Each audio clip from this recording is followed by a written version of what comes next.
Good afternoon, everyone. Thank you for joining us for our next installment of 20 Minutes for Israel from Israel. We are delighted to be joined by the Porat family, who we all know, are recent Olim to Israel. We miss you guys, but we are excited that you're in Israel. Just on a housekeeping note, we will be having 20 Minutes for Israel from Israel next week on Monday, Tuesday, and Wednesday. We will not be having it on Thursday. We will, and we'll resume after that, after the holiday weekend as well. All right. Mishpachat Porat, which I think now you're muted, so I have to unmute you. We're glad to see you guys. We hope you guys are holding up okay. Tell us a little bit about, what's going on. It's been a lot of time since October 7th, but just tell us today, sort of what you're seeing, what's the mood, how you guys are holding up. So a lot has happened definitely since October 7th. Just so you know where we were, so obviously it was Shabbat morning. We had a lovely communal dinner, Erev Simchat Torah, with new members of a community we are slowly entering. The kids collected a ton of candy on Simchat Torah, and we're looking forward to collecting more the next morning. And Oren and we had, you remember, it's still pretty warm here, so we actually had our windows closed, our air on. So Oren and I were woken up by actually the Iron Dome, we couldn't hear the siren, and didn't know at first what was going on, and then obviously realized and grabbed our kids from their bedrooms. Our mamad is our fourth bedroom, but we were not using it, so we all were in there. And the first couple of days and weeks, we kept very close to home. We not much happened really. We would sit, we didn't know what was happening. Right, we would sit very close to our mamad. But within 10 days, we started to find, maybe even less, volunteer opportunities within our community. And we pushed ourselves to go out to those. The kids went and packaged for the Chayalim and for displaced families. And we baked sadly for a lot of Shivas. There was a couple in our own community here, a couple in Rehovot, which is nearby. No one we knew personally, we just arrived, but all we could do was bake at the time, so it felt appropriate. And the mood was beyond somber in the beginning. I mean, I think people didn't even want to say, "How are you?" It felt like such a wrong thing to greet somebody with, because it was obvious that none of us were okay. So you would give someone a look, and it was sort of this, okay, yeah, hi to you too. I know what you're feeling, and we're just going to keep talking from there. But I would say in the last 2 weeks, the mood has been a little bit more hopeful and supportive in that Israel is doing what it needs to do to prevent this from ever happening again. I would say people are out way more. The children all went from no school to fully Zoom school to hybrid, and next week, all three of our kids are going back to school. Not full hours, but every day, because except for Friday. No, you're going Friday. Yes, yeah. Next week. Next week, because there's still a shortage of teachers. So that's the biggest barrier. Teachers are Miluim. Akir and Nadav's teachers are both in Miluim, so they're serving the country. So there's a teacher shortage more than anything now. So there feels, I say to people that it's become this new abnormal normal in our lives. There's certain chugim that have come back online because there's a mamad close enough. So our kids now go to gymnastics and go to soccer, and there's a routine to our days. It's not normal, but you can feel people feel more hopeful in their day-to-day activities. And I would say the support now is more for things like, agriculture. So the weekly shipment of agriculture from near the Otef that they don't, fresh pineapples straight from a farm near the border, or things like that. And so people are supporting in that way. There's been shloshim now for the original people that died from our community. So there's been that unique support as well. It's a different feeling. But it's sort of become okay, now we're in it for the long haul, but we can do this. Our kids all slept for the first 3 weeks together for the first couple of days, we all slept in our mamad, and then the kids remained in there. And finally, Saturday night, we said, it's time to go back to your rooms, because it's a big psychological step that we had to do. And it was not easy. That brings this sort of safety net to stay home on Zoom school, to sleep in the mamad, to do all these things that feel safe and comforting. But life definitely feels here. People are feeling we have to find a way to live with this for the long haul. And how do we do that? And how do we support one another? Pretty much the first Shabbat, people were having Shabbat meals together. That felt like the easiest way to do it, because we can all fit into one other family's shelter. And that was the point. I mean, we were at or had people, I think, every Shabbat meal since the war, because that was the way to see people. We didn't go to shul for the first 3 weeks because we were too afraid that there wouldn't be room. And again, we live in a community, thank God, that has not had many sirens. Our surrounding communities have. But still, most people were very hesitant to go to shul. Now people are going back to shul. We went this week. Shul was crowded. We actually had some youth from West Hartford this Shabbat at our home, which was lovely. We had 4 people from West Hartford, and we went to shul, and there is now bar mitzvahs that were meant to be somewhere else but are happening in the community with big kiddushim. So life has gotten back to this normal, but it's still an abnormal normal. There's still this, half of Eden's friends' fathers are off in Miluim, and they haven't seen their father in weeks. So that it's not normal. Or, the shul is filled with a few people in uniform, or that there's a lot more weapons that we see, people home for Shabbat, but they still come to shul with their M16. So nothing is normal. But I think, as I explained to many of my colleagues that don't know Israeli culture, Israelis are amazing at finding a way to keep living, even when things are horribly sad and dark and gray. And they do that with all of our town is covered with posters of the missing.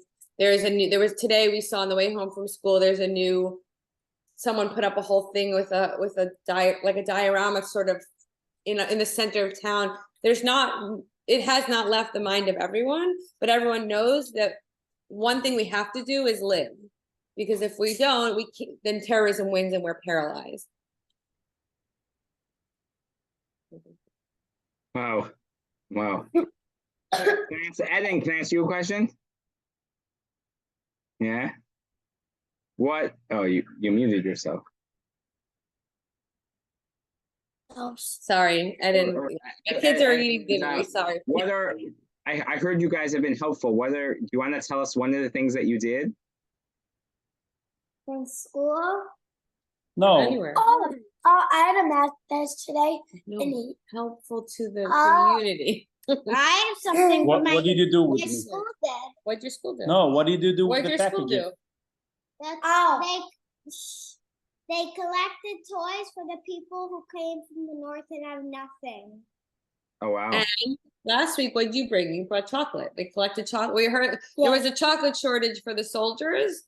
So the school collected chocolate and notes connected to the chocolate for the soldiers. And yesterday, my teacher, who was in Miluim reserves, came back. The whole class started screaming. And then I jumped off my seat because I have no clue who it was. Me and a friend thought it was a terrorist at first. And then we see it's our teacher.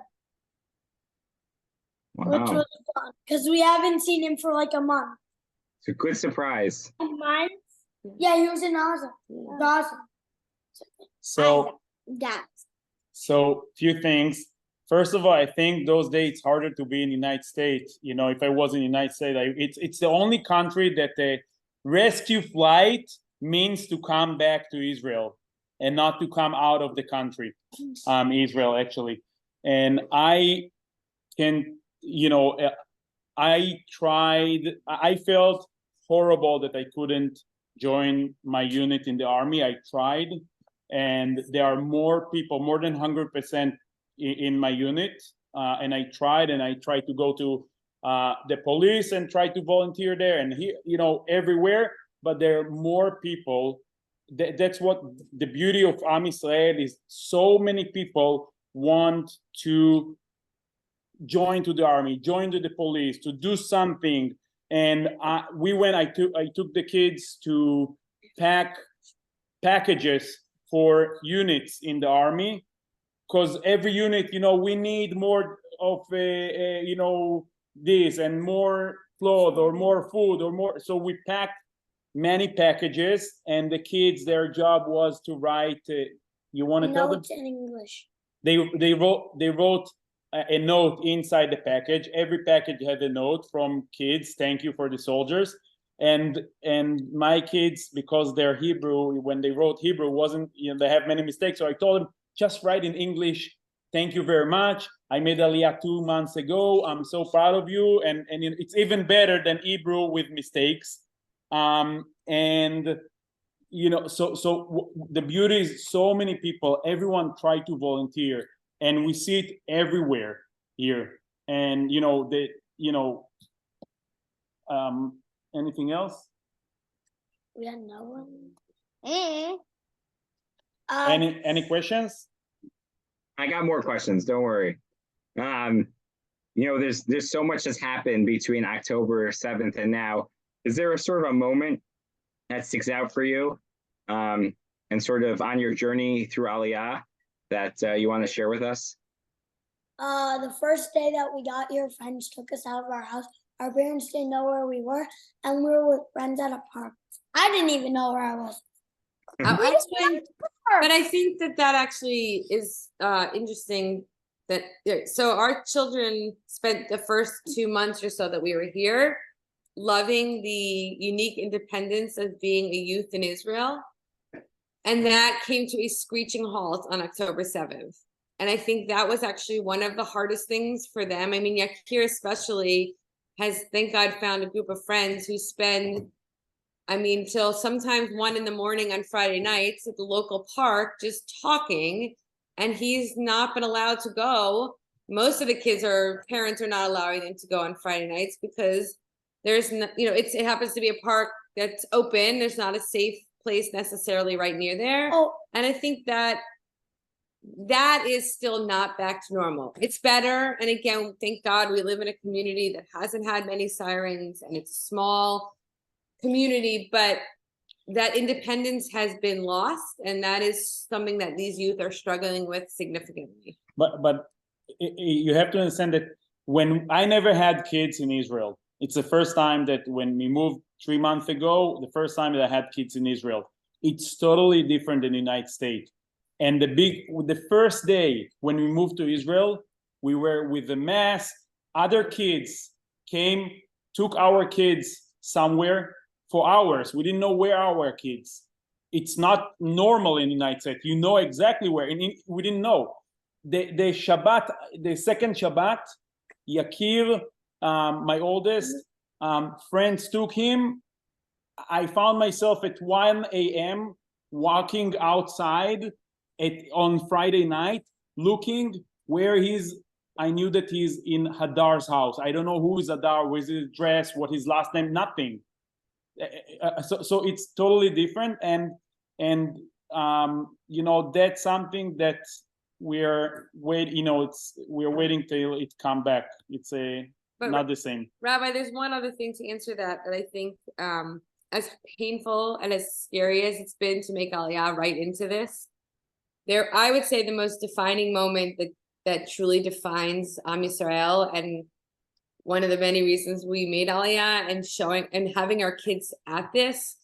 Unfortunately, our community lost 5 or 6 people, and it's a small community in different ways. Some were soldiers, some were at the music festival, and for every funeral, there's basically two main roads, but one main road in our town, and the entire town gets a text through whatever WhatsApp group you're on, and everybody comes out with Israeli flags and lines this one main road. And the funeral, our cemeteries at the entrance of the town, the funeral procession would go from wherever it came from in our town down this main road. And the road was both sides of the road were just Israeli flags and members of that community. They didn't know, you don't have to know the deceased. We didn't know any of them, but it was part of being part of a community, not allowing a family to feel alone. And it was so moving and so important for our children to be a part of.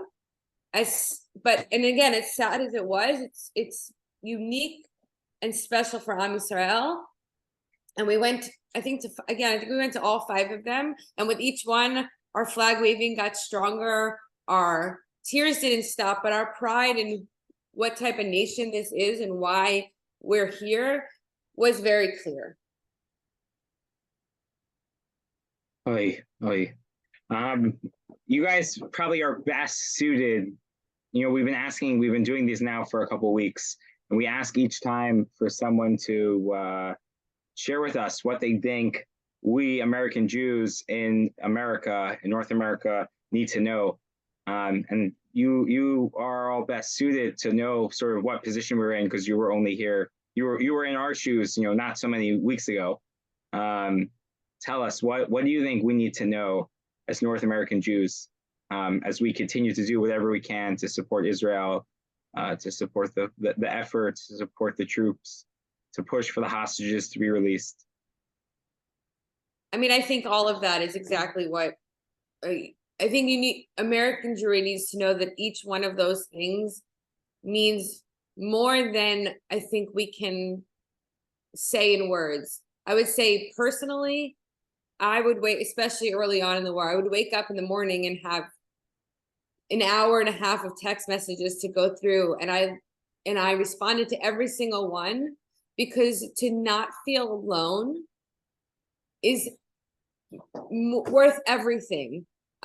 Especially early on in the war, and especially as new Olim, we didn't have a community. And even if you do, you're isolated at home. I mean, think of COVID times, but you can't send your kids outside to play. That's how I described it to my family. At least in COVID, I could tell them to go play outside, and we couldn't. We were locked up in our home, and it felt very lonely and isolating. So hearing from people, seeing the march, I mean, we watched it from here, to see the support, to know that people in America are lobbying and are not afraid to lobby for what we all believe in, to be who we are, especially in the, at least what we're hearing from here, the anti-Semitism, or especially on college campuses, to know that people believe in Am Yisrael, we are all Klal Am Yisrael together, and we are all sending the message that we need to have the hostages released, that we need,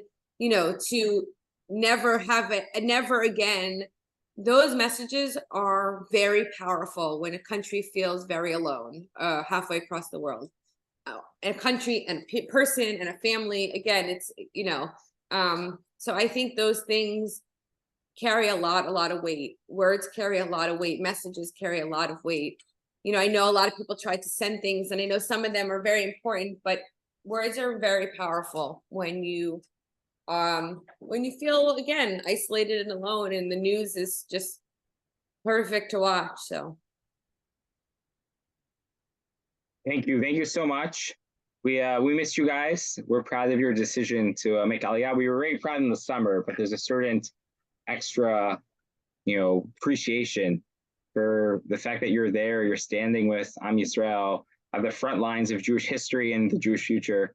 We pray that you continue to be safe, and that everyone there are safe, and that this is speedily resolved, and that the hostages are quickly returned. We're doing everything we can to support you. This is actually our 5th week of these 20 minutes for Israel from Israel. We are at 19. We skipped one as over 250 people from this community went to the rally in DC this week. And it's all just small things that we're trying to do to stand in solidarity.